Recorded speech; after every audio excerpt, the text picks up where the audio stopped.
The first thing I saw when I turned into my driveway was a rusted fire truck sitting sideways like a barricade.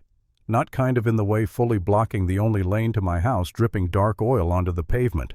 And when I called the HOA president, she told me in the calmest voice you can imagine, just park on the street and walk. My name's Mark Bennett, and I live in a place called Maple Ridge Estates, the kind of suburban neighborhood where every lawn looks like it was measured with a ruler. My house sits back on a flag lot, tucked behind the front row of homes, with a narrow driveway that's basically my lifeline. The deed is clear, the easement is recorded, and that strip of pavement is the only way in or out. If you've ever dealt with a homeowners association, you already know the vibe. There's always someone who treats community standards like a personal crown. In our case, her name was Brenda Cole. Brenda ran the homeowners association like it was a little kingdom, and we were all just renting space in it. She had that polished smile, the clipboard energy, the kind of tone that made every sentence sound like a warning, even when she was being nice. And for whatever reason, she had a special obsession with one thing on my property: a big oak tree. It sat near the edge of my yard, throwing shade over the back patio, the kind of tree that makes a house feel like home. Brenda saw it as a problem, a risk, a violation, a personal insult to her vision board. It started small, like it always does. A notice on my door about overgrowth, even though my branches weren't touching anyone's fence. Then another letter and another, each one more aggressive, each one with a bigger fine listed at the bottom, like she was raising the stakes in a poker game. So I did what you do when you don't feel like getting bullied in your own home. I got paperwork. I had an arborist come out, document the tree's health, and confirm it wasn't hazardous. I pulled the city's protected tree guidelines, highlighted the parts that mattered, and kept everything in a folder. Not because I love rules, but because I've learned the only language some people respect is a stamped document. That's when Brenda shifted from annoying to calculated. One Friday evening, I came home after a long week, turned onto my driveway, and just froze. There were cones, a plywood sign, and that rusted fire truck parked across my entrance like someone dropped it from the sky. It wasn't a cute little antique either. This thing was massive, faded red paint-dense grime, and the smell like old metal and stale fuel. And under the front end, a fresh, shiny puddle that definitely wasn't water. I sat in my car for a second, gripping the steering wheel, trying to process what I was seeing. Because it was so ridiculous, my brain didn't want to accept it was real. Then I tried the obvious. I got out, walked around, looked for a number, a contractor tag, anything that would explain why a fire truck was holding my house hostage. Nothing. Just that sign, Heritage Gate Project. Heritage Gate. In a neighborhood with no gate. I called Brenda. She picked up on the second ring like she'd been waiting. "Mark," she said, sweet as syrup. "What can I do for you?" I said, "Why is there a fire truck blocking my driveway?" A pause. And I could hear the smile in her voice. "Oh, that. The board voted to place it temporarily. It's for a community feature." I looked at the truck, then looked down at the oil. "Brenda, I can't access my garage. I can't get my car in. If there's an emergency, nobody can reach my house." And she hit me with the most casual power trip I've ever heard. "You can park on the street and walk.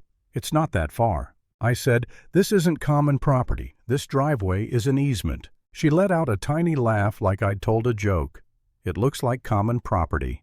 And honestly, Mark, individual convenience doesn't outweigh community needs." Then she went for the real point.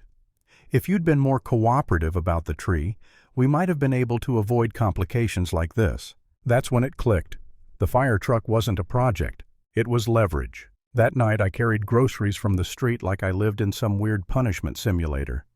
The next morning I dragged trash bins down the driveway past that giant hunk of metal, and I could feel the eyes from the neighboring houses, not because they didn't like me, but because everyone was thinking the same thing. If Brenda can do that to Mark, she can do it to any of us. I tried calling the usual tow company the HOA uses for violations. You know, the one that swoops in like a hawk if your tires touch the curb wrong. The dispatcher went quiet when I explained it, then said, "We, can't tow that." I asked why, and she lowered her voice. "Brenda specifically told us not to touch it." Of course she did. For a second I considered just eating it. Parking on the street, walking in, waiting it out, letting Brenda have her little tantrum until she got bored. Because here's the truth, fighting the homeowners association is exhausting. They're built for attrition. They want you tired, annoyed, distracted, until you give in just to make it stop. But then I walked up closer, crouched down by the truck, and the smell hit me again, that sharp, oily chemical stink. The leak wasn't small either. It was fresh spreading, and it was happening on my access lane. In that moment, I didn't feel dramatic. I felt responsible. I took out my phone and started documenting everything. Wide shots showing the full blockage, close-ups of the puddle, video with the date and time slow pan from the sign to the oil to the driveway that led straight to my house. Then I made 2 calls Brenda probably didn't expect. First, city planning. I explained that a vehicle was obstructing a recorded easement and blocking access to my property, and that there appeared to be an active fluid leak. The person on the phone didn't argue, didn't shrug, didn't tell me to work it out with the board. They asked for my address and said, email any photos you have. Second, the environmental hotline. I didn't hype it up. I just said, there's an old vehicle leaking what looks like petroleum onto a residential access lane. They took it seriously because they're not in the business of debating with Brenda Cole. Then I did one more thing. I checked permits. That Heritage Gate sign. There was no permit for it, no application, no approval, nothing, which meant the project wasn't a project at all. It was just Brenda parking a piece of junk wherever she wanted and calling it community art. Now I had a choice, keep arguing with Brenda or remove the problem. So I called a heavy recovery company from the next town over, not one of the usual local vendors who answer to the HOA for future business. I told the dispatcher exactly what I had: a blocked access easement, an unauthorized vehicle, and a documented leak. The guy didn't gasp. He didn't laugh. He said, "We can pull it." I asked, "How does billing work?" And he said the most beautiful sentence I've heard all year. "We bill the registered owner. Storage fees start after removal." I hung up and exhaled like I'd been holding my breath for days. The next morning, right at 8, I heard the low rumble of diesel outside. I stepped out with a coffee and watched a massive tow rig roll in, the kind with cables thick as your wrist and a driver who looks like he's seen everything. And sure enough, curtains moved in half the neighborhood. People love drama when it's not theirs. The operator walked, the scene, nodded at the blockage, looked at the puddle and said, "Yeah, that's a problem." While he set up, I heard Brenda's voice before I saw her. "What is going on here?" She stormed out like she owned the street hair perfect phone in hand, already recording. "You can't do this. That's community property." The tow operator didn't even look at her. He looked at me calm as stone. "Is this your access lane?" I said yes. Recorded easement, and the vehicle's unauthorized. Brenda snapped her head toward me. "Mark, you are stealing from the neighborhood." I kept my voice low because I wasn't performing for her. "Brenda, you blocked my driveway. You don't have a permit, and it's leaking." She tried to talk over me fast, loud, confident, but she had nothing solid to stand on.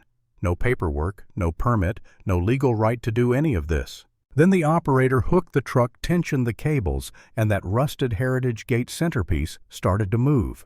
The tires squealed, the metal groaned, and slowly, inch by inch, the fire truck lifted and rolled away from my driveway. Brenda's face changed when she realized it was actually happening. Not maybe. Not if. It was gone. She jabbed a finger at the operator. "Who's paying for this?" He finally turned deadpan. "The registered owner." She whipped back to me. "How much is this costing?" I didn't yell. I didn't gloat. I just said, "Ask the company." The operator handed her a printed sheet. I caught a glimpse of the numbers as she read $4,200 for heavy recovery and $200 a day for storage. Brenda went quiet. Like genuinely quiet. Because power trips are fun until they come with an invoice. By the end of that week, the recovery company sent the bill to the Homeowners Association by certified mail. My attorney filed the necessary notice, and the HOA suddenly had a very real problem, because unpaid bills tied to association property don't just vanish when you ignore them. Then came the emergency board meeting. I wasn't invited to participate, of course, but I didn't need an invitation to hear what happened. Word travels fast in Maple Ridge Estates, especially when the queen bee starts losing her wings. The board members found out there was no legitimate vote. The permit check came back empty. The environmental report didn't look great. and the HOA's own attorney apparently told them in plain language that Brenda had exposed the entire association to liability. 2 days later, I got a call from the HOA lawyer. Polite voice, careful words. "Mr. Bennett, the association would like to resolve this promptly." They offered payment, not a favor, not a negotiation, not a community compromise. A payment. I gave one condition, and I kept it simple. Brenda steps down as president, and she's barred from running again for at least 2 years. There was a long pause on the line. Then a quiet, defeated understood. The next morning, a resignation notice hit the community email list. No excuses, no speeches, no heartfelt goodbye. Just a short announcement and a new interim president. And that's where my story ends. Right at the moment, the person who weaponized the Homeowners Association finally ran into something stronger than her attitude. Lesson paperwork beats power trips, every single time.